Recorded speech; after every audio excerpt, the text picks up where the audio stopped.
Before naman tayo pumunta sa workshop, tama, Sir Elmer? Baka pwede din po kami makihingi ng insights or key takeaways o kung ano yung mga na-learn nyo yesterday sa ating mga participants. NCR team, pwede paano ka ng microphone? Okay. May mag-volunteer po ba or mag-volunturo tayo? Okay. Nasa likod nyo. Sige po. Pakiabot na lang ako ng mic. Sige po.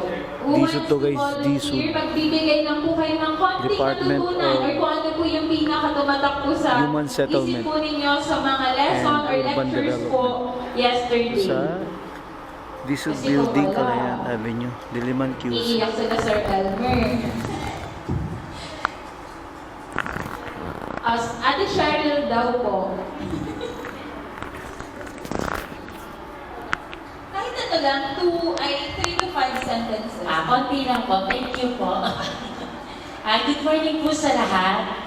Ako po ay magti 3 years pa lang bilang job order po sa Haro. This is my first time na naka-attend po ako ng workshop regarding po dito sa ating pag-census na enumerate. Bilang isang enumerator po now, kasi parang sanay po ako sa manual. Yung papel lang. So first time po itong digital na po kung sakaling magagamit na nga po natin ngayon. So malaking ulo po para sa akin sa isang first timer na masabak po dito dahil yung kasanayan po ay hindi naman ito nakukuha sa ANLAB. Yung kung paano mo gagamitin yung digital, yung ODK na yan. So parang nga po ako sa mga kasama ko, tanong ako ng tanong. Pero hanggang mamaya siguro mapapatunayan ko pag actual na. Mas gusto ko namin yung actual na